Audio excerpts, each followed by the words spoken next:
नमस्कार, द्वीप दर्पण में आप सभी का स्वागत है। आइए एक नजर डालते हैं आज के मुख्य अंश पर। माननीय केंद्रीय गृह एवं सहकारिता मंत्री अमित शाह का हुआ श्री विजयपुरम पहुंचने पर हार्दिक अभिनंदन। बिरनाबाद में वीर सावरकर की प्रतिमा के अनावरण समारोह में केंद्रीय गृह मंत्री ने विशेष अतिथि के रूप में लिया हिस्सा। सांसद ने द्वीप समूह के विकास से जुड़े मुद्दों पर केंद्रीय गृह मंत्री से संसद भवन में की मुलाकात। भारतीय वन सेवा प्रशिक्षुओं के साथ मुख्य सचिव ने की बैठक और निकोबार जिला उपायुक्त ने किया मलाका स्कूल का दौरा। अब द्वीप दर्पण विस्तार से। श्री विजयपुरम के हवाई अड्डा पहुंचने पर कल रात माननीय केंद्रीय गृह एवं सहकारिता मंत्री अमित शाह का गर्मजोशी के साथ स्वागत किया गया। उनके द्वीप समूह आगमन पर द्वीपों के उपराज्यपाल एवं द्वीप विकास एजेंसी के उपाध्यक्ष एडमिरल डी.के. जोशी ने, मुख्य सचिव डॉक्टर चंद्रभूषण कुमार ने, पुलिस महानिदेशक हरगोबिंदर सिंह ढालीवाल, दक्षिण अंडमान जिला परिषद के अध्यक्ष प्रकाश अधिकारी, जनप्रतिनिधियों, अंडमान तथा निकोबार प्रशासन के वरिष्ठ अधिकारियों तथा अन्य गणमान्यों द्वारा उनका स्वागत किया गया। बिरनाबाद पब्लिक गार्डन में आज शाम स्वतंत्रता सेनानी वीर सावरकर की प्रतिमा का अनावरण समारोह आयोजित किया गया। माननीय केंद्रीय गृह एवं सहकारिता मंत्री अमित शाह मुख्य अतिथि के रूप में इस समारोह में शामिल हुए। आइए देखते हैं इस अनावरण समारोह पर हमारी यह खास रिपोर्ट। इस मूर्ति को पुष्पार्चन करने हेतु मैं सभी को आमंत्रित करती हूँ। स्वतंत्र वीर विनायक दामोदर सावरकर जी, इनके मूर्ति पर पुष्प चढ़ाने हेतु मैं आमंत्रित अतिथियों को निवेदन करती हूँ, विनम्र निवेदन करती हूँ।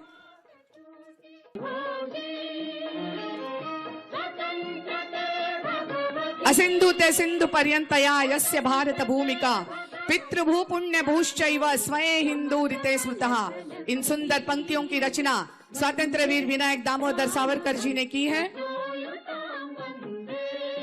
इन्हीं के मूर्ति के अनावरण का एक गौरव क्षण हम सब यहाँ इसके साक्षी होने जा रहे हैं। ये हमारा परम सौभाग्य है। स्वतंत्र वीर सावरकर जी की देशभक्ति से प्रेरणा लेकर राष्ट्रहित सर्वोपरि ऐसा मंत्र लेकर हम यहाँ गौरवान्वित महसूस करेंगे। इस मूर्ति के जो मूर्तिकार हैं श्री अनिल सुतार जी, मैं मोहन जी भागवत जी से अनुरोध करती हूँ कि कृपया वे उन्हें शाल भेंट कर उनका सत्सन्मान करें। इस मूर्ति के मूर्तिकार श्री अनिल सुतार जी।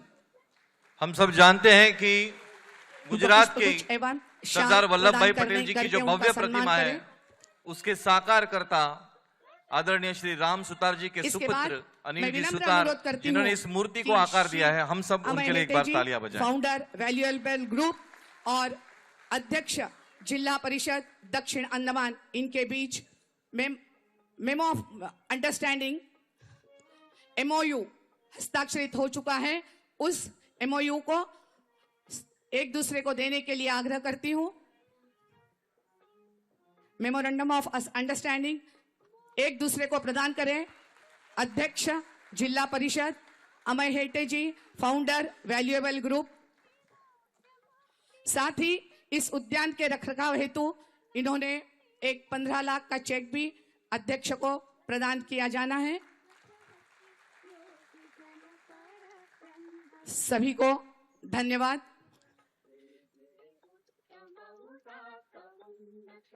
इसके पश्चात इन दो महान विभूतियां परम पूजनीय सरसंघ चालक राष्ट्रीय स्वयंसेवक संघ मोहन जी भागवत एवं अमित शाह जी के हस्त से रुद्राक्ष के पेड़ का वृक्षारोपण होने जा रहा है। मैं विनम्र निवेदन करती हूं इन दोनों विभूतियों को कि कृपया वे रुद्राक्ष पेड़ का वृक्षारोपण करें। तो संघ विचार से जो बीज बोया जाता है वो अपना आकार तो लेता ही है, चाहे संकट कितने भी आए। तो हम ऐसी आशा करते हैं कि आज सावरकर जी की प्रतिमा के निकट यह जो रुद्राक्ष का वृक्ष लगाया जाएगा वो भी कुछ वर्षों में ऐसा फल फूलेगा कि जिसका आनंद हम आने वाले समय में ले सकेंगे। इस पवित्र अवसर पर महाराष्ट्र से आए श्री आशीष शेलार जी, हम अपने संगीत के कार्यक्रम का यह प्रवास जारी रखेंगे। मैं आमंत्रित करता हूं महाराष्ट्र के एक और उपस्थित हैं होनहार संगीतकार गायक सभी विभूतियों श्री अजीत का परब जी से यहाँ कि उपस्थित आपके सम्मुख रहना एक गाना, है। एक हमारे राष्ट्रभक्ति से बहुत प्रेरित बहुत गीत धन्यवाद। आपके सम्मुख प्रस्तुत करेंगे। इसीलिए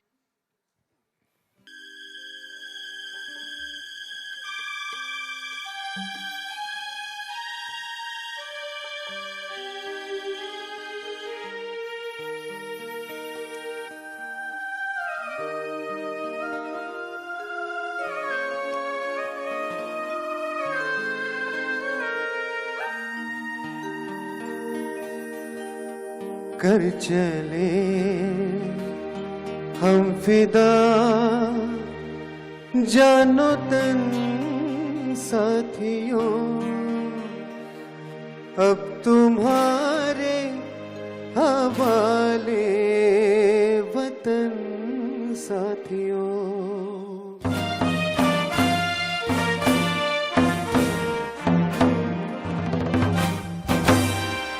कर चले हम फिदा जानो तन साथियों, अब तुम्हारे हवाले वतन साथियों।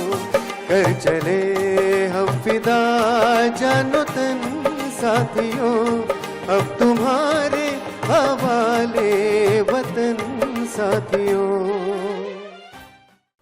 डॉलीगंज स्थित डॉक्टर बी.आर. अंबेडकर प्रौद्योगिकी संस्थान के सभागार में आज स्वतंत्रता सेनानी वीर विनायक दामोदर सावरकर की भावना को उजागर करने वाला संगीत कार्यक्रम सागर प्राण तलाम लाला आयोजित किया गया। इस कार्यक्रम में माननीय केंद्रीय गृह एवं सहकारिता मंत्री अमित शाह भी उपस्थित रहे। आइए देखते हैं इस विशेष अवसर पर आयोजित समारोह का यह खास रिपोर्ट।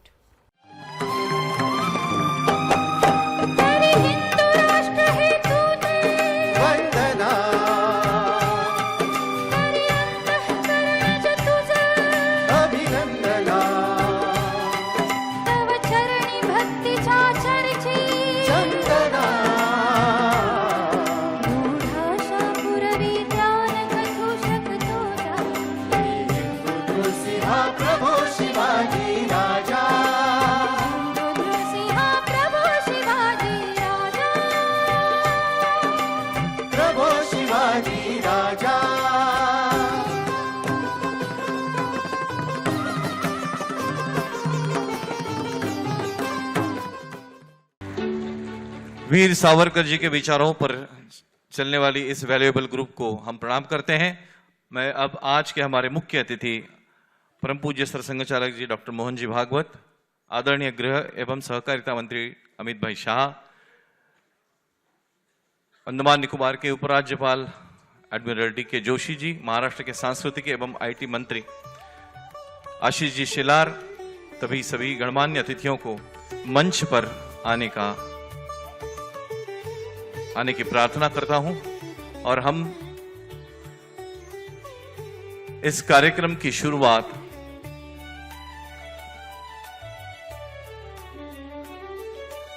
दीप प्रज्वलन से और स्वातंत्र्य वीर सावरकर जी की प्रतिमा को पुष्पार्चन से करेंगे।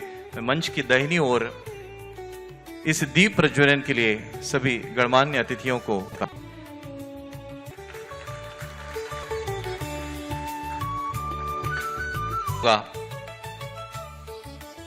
सभी गणमान्य अतिथि स्वातंत्र्य वीर सावरकर जी की प्रतिमा को पुष्पार्चन कर रहे हैं।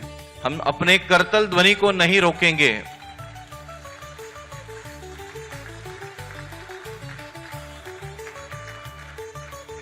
मैं आदरणीय नरेंद्र जी हेटे इन्हें भी प्रार्थना करता हूं कि आप कृपया मंच पर आएं।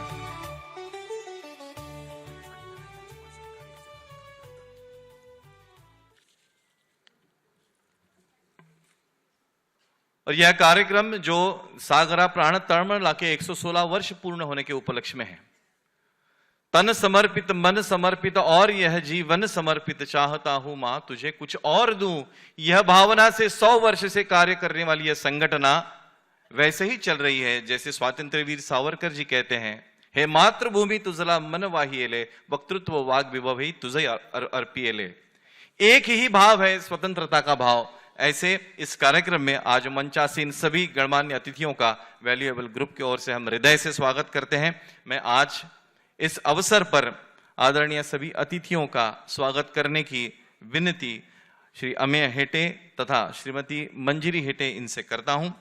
और आज के इस कार्यक्रम में राष्ट्रीय स्वयंसेवक संघ के परम पूज्य सर संघ चालक जी डॉक्टर मोहन जी भागवत, इनका स्वागत करने की मैं विनती अमेय हेटे जी इनसे करता हूं।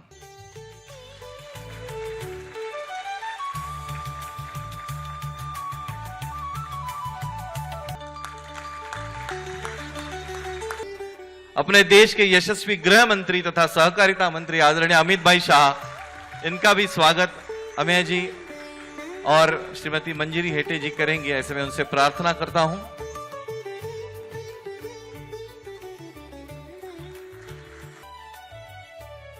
इन सभी को जिस प्रतिमा का अनावरण हुआ है उसका एक लघु रूप हम भेंट के तौर पर दे रहे हैं। अंडमान निकोबार द्वीप समूह के आदरणीय उपराज्यपाल एडमिरल डी.के. जोशी जी, इनका भी स्वागत अमेय जी करेंगे, ऐसे मैं उनसे प्रार्थना करता हूं।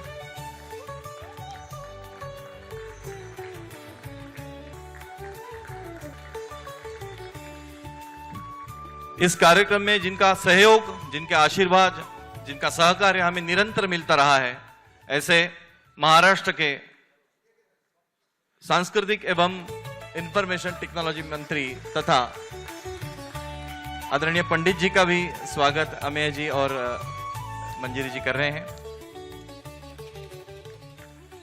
ज्येष्ठ भ्राता जी ने हम कह सकते हैं, आदरणीय आशीष जी शेलार, इनके लिए भी जोरदार तालियां हम बजाएंगे। इनका भी स्वागत आज इस मंच पर हो रहा है। और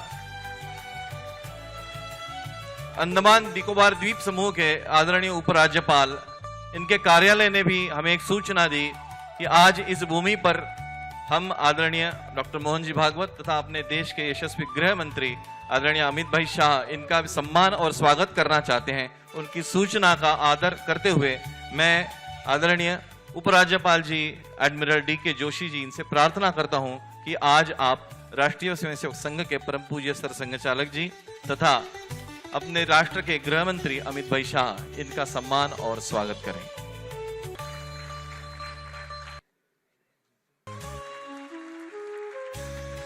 मैं admiral DK. Joshi ji sir से प्रार्थना करता हूं कि आप एडवोकेट आशीष जी शेलार, इनका भी स्वागत सम्मान करेंगे।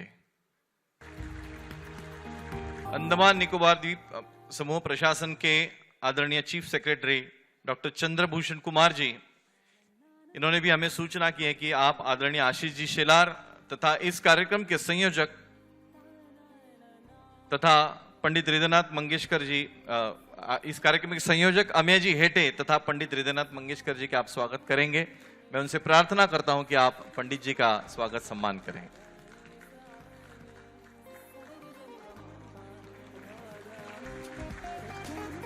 एक कॉफी टेबल बुक का अनावरण किया जाए जिसमें नई पीढ़ी को समझ में आए कि स्वातंत्र्यवीर सावरकर क्या हैं।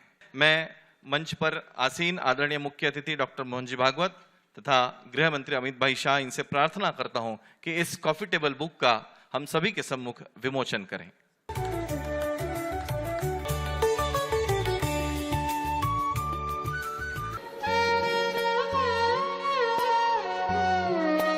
इस पुस्तक का दृश्य कवर आप सभी के सामने स्क्रीन पर है।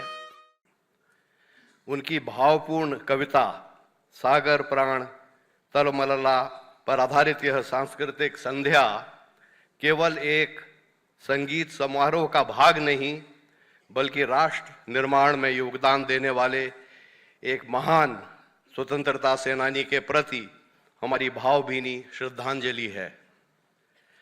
इन द्वीपों का सावरकर जी से विशेष संबंध रहा है। एक प्रकार से पूरे देश तक पहुंचाने के लिए सभागार में उपस्थित सभी भाइयों बहनों को मेरा प्रणाम, राम राम। मित्रों, आज एक पवित्र भूमि पर हम सब एकत्र आए हैं। आजादी के पहले जिसको यहां लाया जाता था, अपने आप कोई नहीं आता था। जिसको यहां लाया जाता था, परिवार उसको भुला देता था। काला पानी की सजा उस जमाने में कोई नहीं सोचता था कि काला पानी की सजा से कोई वापिस भी आएगा, और अगर वापिस भी आया तो शरीर, मन, आत्मा इतने शीर्ण विशीर्ण हो जाते थे कि वो अपने मूल स्वरूप को कभी प्राप्त नहीं कर सकता था। परंतु आज ये हम सब भारतवासियों के लिए एक तीर्थ स्थान बना है, क्योंकि यहां पर वीर सावरकर ने अपने जीवन के सबसे कठिन समय को बिताया है। ये स्थान हमारे स्वतंत्रता संग्राम के दूसरे महान स्वतंत्रता सेनानी सुभाष बाबू की स्मृति से भी जुड़ा है, क्योंकि जब आजाद हिंद फौज ने भारत को आजाद कराने का प्रयास किया, तब सबसे पहले भारत की जिस भूमि को आजाद कराया, उसमें यही अंडमान निकोबार द्वीप समूह था, जहां सुभाष बाबू 2 दिन भी रहे थे। अपनी परंपरा का देश काल परिस्थिति सुसंगत चित्र हमारे घर के जीवन में है कि नहीं है? सावरकर जी को तो जो रास्ता लेना पड़ा, देश पराधीन था, उस समय शस्त्राचार करना पड़ा, उसके लिए सारे खतरे उठाने पड़े, साहस करने पड़े, सब उन्होंने किया। आज तो वैसा कुछ करना पड़ने वाला नहीं, हमको कहीं जहाज से कूदना नहीं पड़ेगा सागर में, हमको कहीं काले पानी की सजा पर खपना नहीं पड़ेगा। हमको तो उससे बहुत सरल परिस्थिति मिली है। हमको अपने परिवार से प्रारंभ करके आचरण करना है। अपने बच्चों को दिशा देनी है कि खूब कमाओ, लेकिन देश के लिए कमाओ, अपने लिए मत खर्चा करो। जो पढ़ना है पढ़ो, लेकिन ये सोच के पढ़ो कि देश के लिए क्या काम आने वाला है। जो सारी बातें लेकर सावरकर जी ने काम किया, उन बातों का आचरण अपने जीवन में करने का अपना प्रयास, ये होता है कि नहीं होता है? वो करना पड़ेगा। वो करने का स्मरण रहे, इसलिए हम सावरकर जी की मूर्ति बनाते हैं। हम उनके रचे हुए गीतों को अच्छा स्वर देकर प्रकाशित करते, प्रसारित करते हैं। अंडमान निकोबार द्वीप समूह के सांसद विष्णु पदरे ने कल संसद भवन में भारत के माननीय केंद्रीय गृह एवं सहकारिता मंत्री अमित शाह से मुलाकात की। बैठक के दौरान सांसद ने द्वीप समूह के कल्याण एवं विकास से संबंधित महत्वपूर्ण मांगों का विवरण प्रस्तुत किया, जिनमें द्वीपवासियों के लिए रोजगार आरक्षण सुनिश्चित करने हेतु डोमिसाइल कानून लागू करना, सरकारी नौकरियों के लिए अधिकतम आयु सीमा 40 वर्ष करना, केंद्र शासित प्रदेश के वार्षिक बजट में वृद्धि तथा 5,000 करोड़ रुपए की विशेष वित्तीय सहायता प्रदान करना, अंडमान निकोबार द्वीप समूह के लिए ओबीसी आयोग का शीघ्र गठन, पंचायती राज संस्थाओं और नगर पालिका निकायों के 73वें और 74वें संशोधन के अनुरूप पर्याप्त धन, अधिकार और शक्तियां प्रदान करना, गृह मंत्रालय की सलाहकार परिषद के बैठक बुलाना तथा केंद्र शासित प्रदेश से संबंधित अन्य विकासात्मक मुद्दे शामिल हैं। सांसद विष्णु पदरे ने अंडमान निकोबार द्वीप समूह के समग्र विकास के प्रति माननीय केंद्रीय मंत्री अमित शाह के निरंतर समर्थन और प्रतिबद्धता के लिए अपना हार्दिक आभार व्यक्त किया। भारतीय वन सेवा के 2024 बैच के 57 प्रशिक्षुओं का एक दल ने प्रशासन के मुख्य सचिव डॉक्टर चंद्रभूषण कुमार के साथ एक संवाद सत्र आयोजित किया। बैठक ने युवा अधिकारियों को द्वीपों के विशिष्ट पर्यावरणीय, सामाजिक और सामरिक पहलुओं की व्यापक जानकारी प्रदान की। मुख्य सचिव ने सत्र की शुरुआत अंडमान निकोबार द्वीप समूह के ऐतिहासिक परिदृश्य से की, जिसमें इसकी प्रशासनिक प्रगति, सांस्कृतिक विविधता तथा भारत के लिए इसकी सामरिक महत्ता को रेखांकित किया गया। संवाद का एक महत्वपूर्ण भाग द्वीपों की विशिष्ट समुद्री पारिस्थितिकी पर केंद्रित रहा, जिसमें विकास और पारिस्थितिक संवेदनशीलता के बीच संतुलन बनाए रखने की आवश्यकता पर जोर दिया गया। अंडमान की जनजातीय समुदायों तथा जारवा, सेंटिनली और अन्य स्वदेशी समूहों से जुड़े मुद्दों पर भी विस्तृत चर्चा हुई।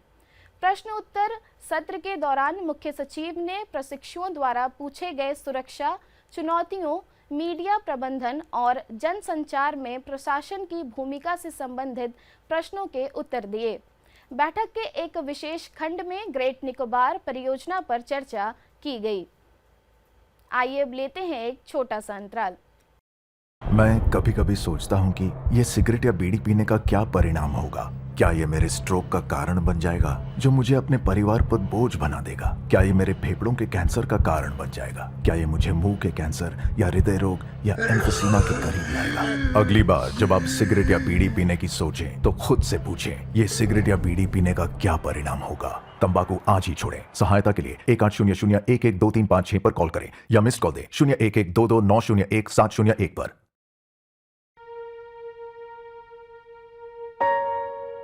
पापा, मुझे इंटरव्यू में रिजेक्ट कर दिया। मेरी नजर कमजोर है। बचपन में अशोक को जहाज से खेलता देख मैं सोचता था उसे पायलट बनाऊंगा। आपकी आंखें अनमोल हैं। इनकी नियमित जांच और देखभाल में लापरवाही ना बरतें। धुंधली दृष्टि, धुंधला भविष्य। अधिक जानकारी के लिए निकट के सरकारी अस्पताल एवं स्वयंसेवी संस्थाओं से संपर्क करें। निकोबार के उपायुक्त अमित काले ने कल अपने निरीक्षण के दूसरे चरण के तहत कार निकोबार स्थित मलाका स्कूल का दौरा किया। इस दौरान उन्होंने स्कूल के स्मार्ट क्लासरूम में छात्रों के साथ संवाद किया तथा निरीक्षण के प्रथम चरण में चिन्हित प्रमुख बिंदुओं पर हुई प्रगति की समीक्षा की। निरीक्षण के दौरान उपायुक्त ने संचारात्मक सुधार, शौचालयों की स्वच्छता मानक तथा स्कूल किचन गार्डन की स्थिति का मूल्यांकन किया और स्वच्छ एवं अनुकूल अध्ययन वातावरण की आवश्यकता पर जोर दिया। उन्होंने छात्रों से बातचीत करते हुए उन्हें शैक्षणिक और सह पाठ्यक्रम गतिविधियों में सक्रिय सहभागिता के लिए प्रोत्साहित किया तथा स्मार्ट क्लासरूम के उपयोग से सीखने के परिणामों को बेहतर बनाने पर विशेष बल दिया। यह निरीक्षण प्रशासन की गुणवत्तापूर्ण शिक्षा और विद्यालयों में समग्र विकास को बढ़ावा देने की प्रतिबद्धता को दर्शाता है। उपायुक्त ने स्कूल स्टाफ के प्रयासों की सराहना करते हुए अवसंरचना एवं छात्र कल्याण के उच्च मानकों को बनाए रखने पर निरंतर ध्यान देने की अपील की। अंडमान तथा निकोबार द्वीप समूह के मुख्य निर्वाचन अधिकारी एल कुमार ने सूचना दी है कि भारत के निर्वाचन आयोग ने अंडमान निकोबार द्वीप समूह संघ शासित प्रदेश में चल रहे विशेष गहन पुनरीक्षण SIR निर्वाचक नामावली के कार्यक्रम में संशोधन किया है। गणना अवधि जो पहले 11 दिसंबर तक निर्धारित थी, अब इसे आयोग द्वारा बढ़ा दिया गया है और गणना प्रपत्र जमा करने की संशोधित अंतिम तिथि 18 दिसंबर निर्धारित की गई है। मुख्य निर्वाचन अधिकारी ने द्वीप समूह के सभी मतदाताओं से अपील की है कि वे बूथ स्तरीय अधिकारियों द्वारा वितरित किए गए गणना प्रपत्रों को SIR के दौरान 18 दिसंबर की संशोधित अंतिम तिथि से पहले अवश्य जमा करें। उन्होंने यह भी स्पष्ट किया कि जो मतदाता निर्धारित समय सीमा तक प्रपत्र जमा नहीं करेंगे, उनके नाम 23 दिसंबर को प्रकाशित होने वाली प्रारूप निर्वाचक नामावली में शामिल नहीं किए जाएंगे। मुख्य निर्वाचन अधिकारी ने सभी पात्र मतदाताओं तथा राजनीतिक दलों से भी अपील की है कि वे अपने विधिवत भरे हुए गणना प्रपत्र बूथ स्तरीय अधिकारी को या जिला निर्वाचन अधिकारी व सहायक जिला निर्वाचन अधिकारी के कार्यालयों में स्थापित हेल्प डेस्क पर यथाशीघ्र जमा करें।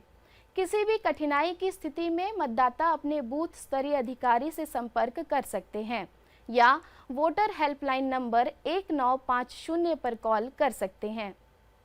सर्पदंश विषाक्तता की रोकथाम एवं नियंत्रण पर छात्रों और शिक्षकों के लिए जागरूकता कार्यशाला का आयोजन कल दक्षिण अंडमान फरारगंज स्कूल में स्वास्थ्य सेवा निदेशालय द्वारा राष्ट्रीय स्वास्थ्य मिशन के सहयोग से किया गया। कार्यशाला में फरारगंज स्कूल के छात्रों एवं शिक्षकों ने भाग लिया।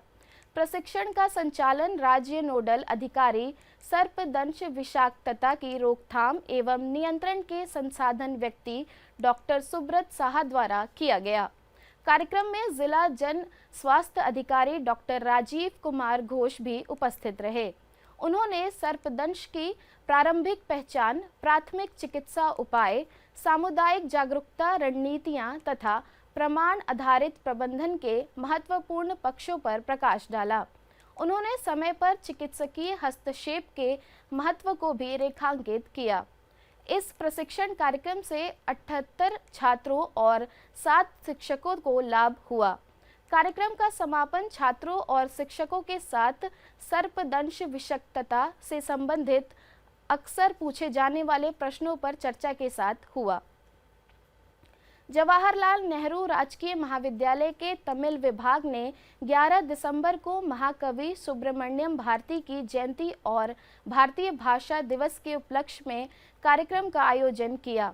इस कार्यक्रम का मुख्य उद्देश्य भारतीय भाषाओं के महत्व को बढ़ावा देने के साथ साथ साहित्य, सामाजिक सुधार और राष्ट्रीय जागरण में सुब्रमण्यम भारती के अमिट योगदान को सम्मानित करना था। इस कार्यक्रम में तमिल विभाग के संकाय सदस्यों, कर्मचारियों और छात्रों के साथ साथ अन्य विभागों के छात्रों ने भी भाग लिया।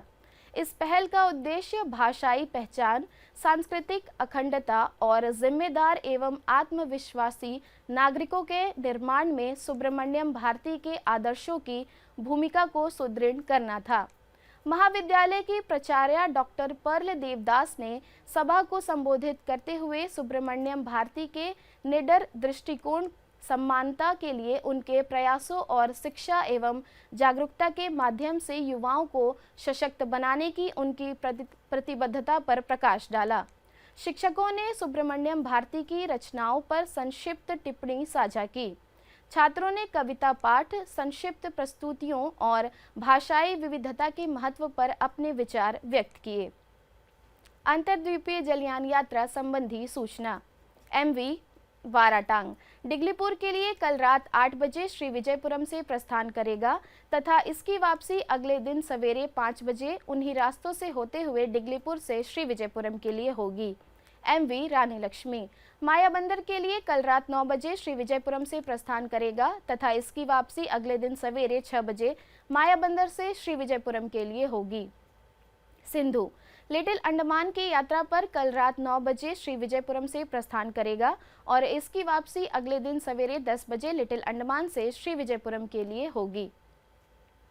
MV हडबे स्वराज द्वीप और लॉन्ग आइलैंड होते हुए रंगत की यात्रा पर कल सवेरे 6 बजे श्री विजयपुरम से प्रस्थान करेगा और इसकी वापसी कल ही दोपहर 12 बजे उन्हीं रास्तों से होते हुए श्री विजयपुरम के लिए होगी। MV पिलोमिलो शहीद द्वीप, स्वराज द्वीप, स्ट्रेट आइलैंड, कदमतला और लॉन्ग आइलैंड होते हुए रंगत की यात्रा पर कल सवेरे 7 बजे श्री विजयपुरम से प्रस्थान करेगा और इसकी वापसी अगले दिन सवेरे 7 बजे उन्हीं रास्तों से होते हुए श्री विजयपुरम के लिए होगी। सभी जलयानों के यात्रा कार्यक्रम मौसम की स्थिति पर निर्भर होंगे। अंत में मुख्य अंश एक बार फिर। माननीय केंद्रीय गृह एवं सहकारिता मंत्री अमित शाह का हुआ श्री विजयपुरम पहुंचने पर हार्दिक अभिनंदन। बिरनाबाद में वीर सावरकर की प्रतिमा के अनावरण समारोह में केंद्रीय गृह मंत्री ने विशेष अतिथि के रूप में लिया हिस्सा। सांसद ने द्वीप समूह के विकास से जुड़े मुद्दों पर केंद्रीय गृह मंत्री से संसद भवन में की मुलाकात। भारतीय वन सेवा प्रशिक्षुओं के साथ मुख्य सचिव ने की बैठक और निकोबार जिला उपायुक्त ने किया मलाका स्कूल का दौरा। इसी के साथ ही आज का यह द्वीप दर्पण कार्यक्रम यहीं पर समाप्त होता है। नमस्कार।